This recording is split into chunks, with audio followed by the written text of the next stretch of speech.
Good afternoon, Namibia, and welcome to this Tuesday edition of NMH at 1. I am your host, Priska Agnolo, and thank you so much for joining us.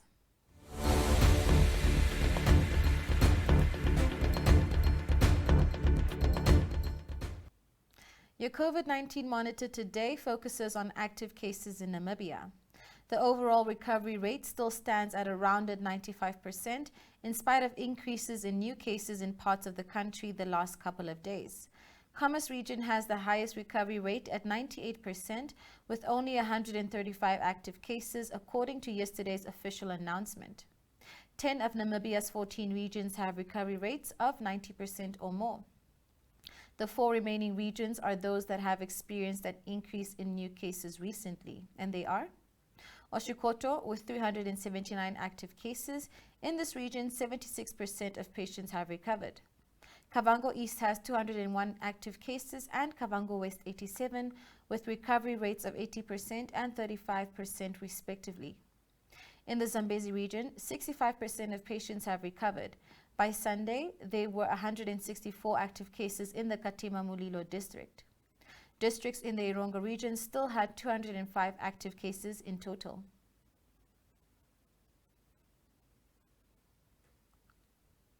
Moving on to our video inserts for today. In our first video, Minister of Urban and Rural Development Erastus Uthoni said that the culture of planning forever and talking rather than action should come to an end. He made these remarks at the groundbreaking of 121 houses at Otwea yesterday morning. These homes are for the July 2020 Twaloloka Shack fire victims, where 151 homes were destroyed and claimed the life of a little boy. Leandria Lowe compiled this clip. The work have now started, like this. The work have now started. Again. Yeah, what is that? You don't look up a bit. Yes. Yeah, the work. Yes. Thank you. Let's move. Let's move, Namibia. Let's develop Namibia. Let's develop Namibia. Yes. Let's develop Namibia.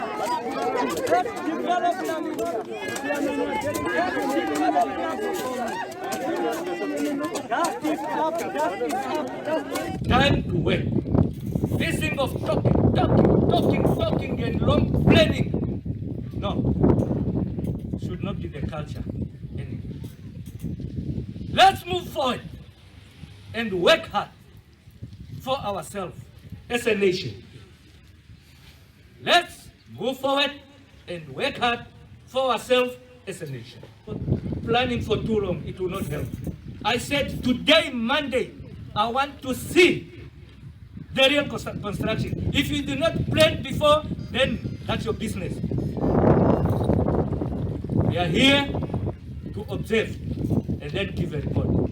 Eating, prepare your team. Whether you are with me, you are going to give me a report again that you have achieved something. Yes, that is ours. Now, my dear brothers and sisters, the beneficiaries, it's not a question of being sitting idle. Let's work hard. Now, when the house is going to be constructed, what are you going to do? Are you going to sit idle? Are you ready to go and help? Yes. And make your house finish within 2 days? Yes. Namibia is ours. Don't wait for somebody else to come and do these things for you. No. It's ourselves. These things of dependency should die. You understand? I want you, my dear brothers and sisters, when the construction starts, put on overall like I do. And make sure that your house is completed. Are you ready? Yes. I'll come back again. Within 2 weeks, I'll be here. And I want to see here a lot of houses. Yes. You have to think what the government is doing for you. Can you give them for the government yourself?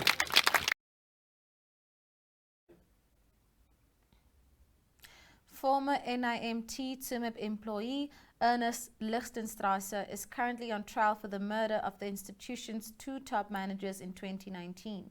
Captured by Elani Smith in this next clip, Lichtenstrasse and his lawyer Albert Titus prepare for the High Court trial.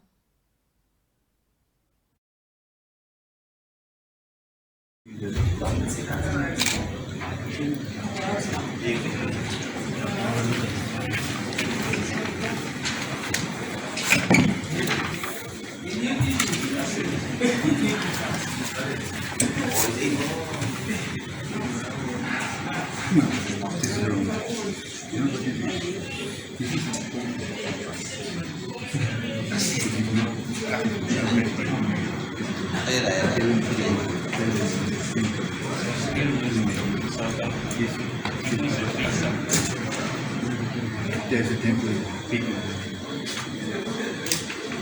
There's no feeling like.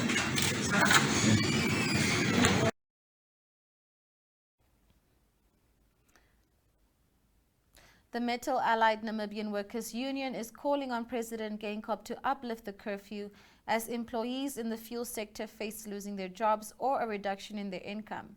Here, Manwu's Kavango East and Kavango West Regional Coordinator Richard Musowa speaks to Kenya Kambowe about the impact of COVID-19 on the fuel industry.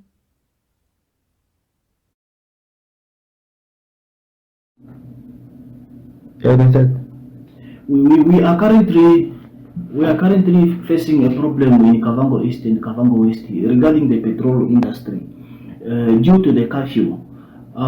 There are some challenges of hours of work. Workers are working from morning until 10 o'clock when the curfew starts until 4 o'clock in the morning. So there are 6 hours from 10 until 4, which workers are paid for currently and they don't work for it.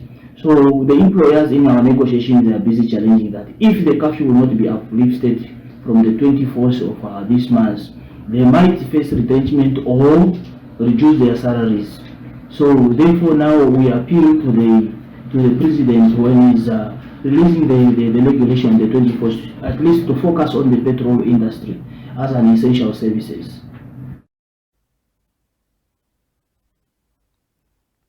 For our 4th and final video insert for the day, Claudia Reiter visited Sesrim Canyon and Sources Flay in the past weekend, where many people were seen enjoying themselves in the water. Do enjoy.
And now we move on to our daily's front pages. Namibian Sun reports that at least 6 parastatals are up for immediate reforms that could see some of them abdicating their functions and property base to the private sector, Namibian Sun can reveal. It is understood that the Public Enterprises Ministry contracted local consultant Rainer Ritter last year to explore possible reforms at entities such as Telecom Namibia, the Namibian Ports Authority, Namibia Wildlife Resorts, Namibia Institute of Pathology, TransNamib, and Meetco.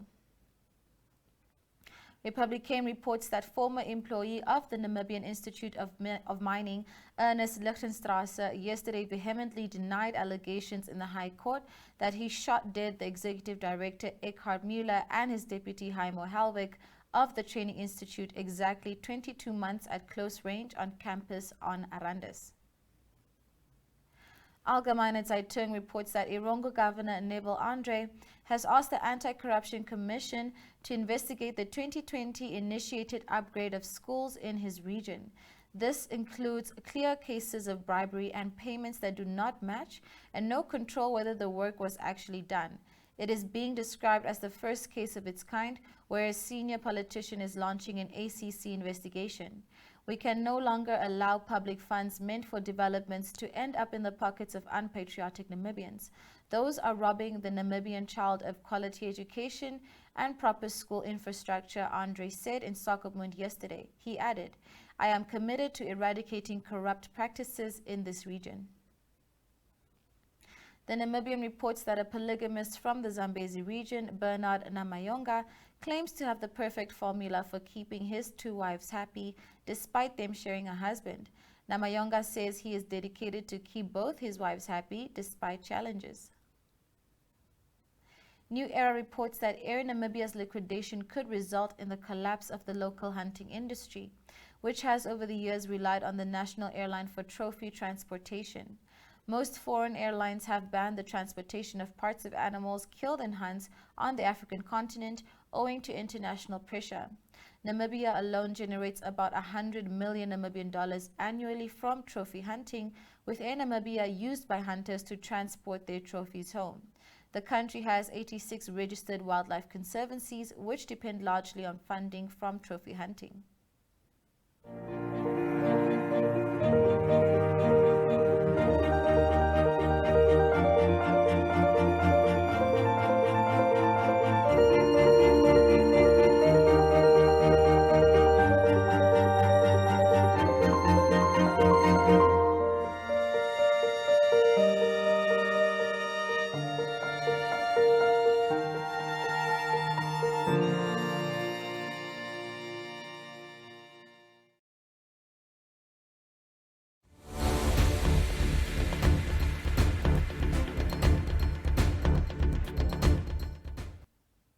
And moving on to the inside pages of the country's dailies.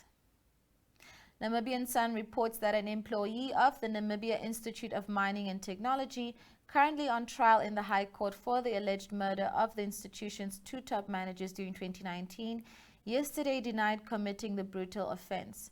Ernest Joseph Lichtenstrasse, who is 58 years old, denied committing the murders at the start of his trial before High Court Judge Christy Liebenberg, when he entered pleas of not guilty to 8 counts which he is facing in connection with the incident, which claimed the lives of Executive Director Eckhard Müller and his deputy Heimo Helwig on the 15th of April 2019 at Arandis in the Irongo region. Republican reports that South Africa yesterday reopened 20 of its land borders that were closed on the 11th of January. Travelers can once again drive between Namibia and South Africa via Namibia's southern border posts.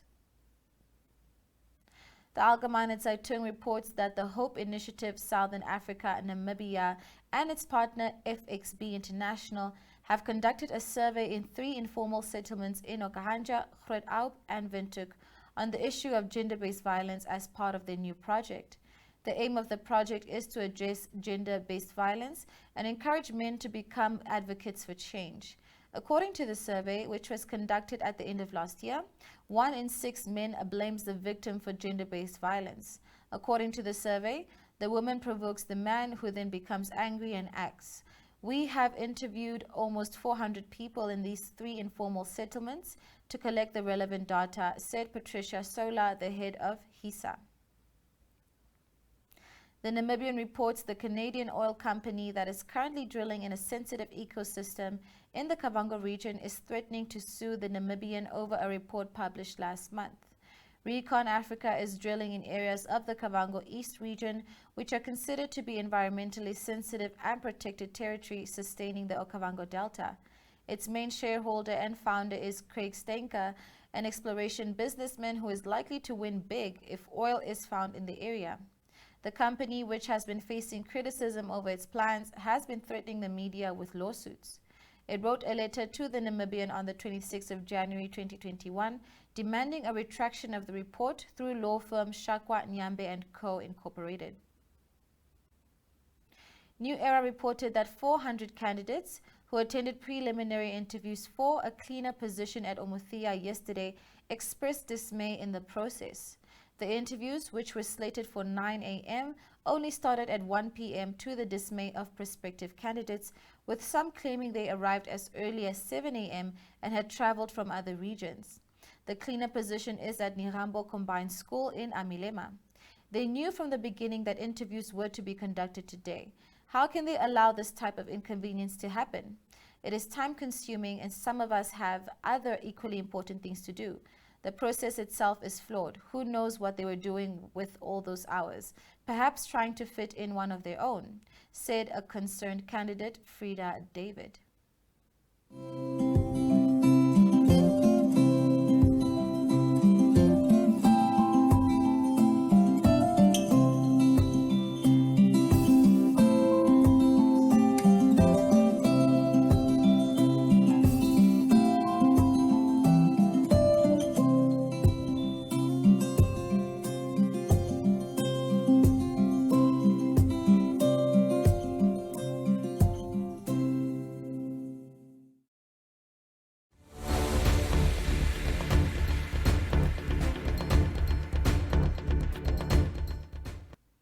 All right, that is it for today. I've been your host, Priska Anyolo, live for NMH at 1, and we hope that you have a lovely day and to please stay safe. Do stay tuned for the weather as well.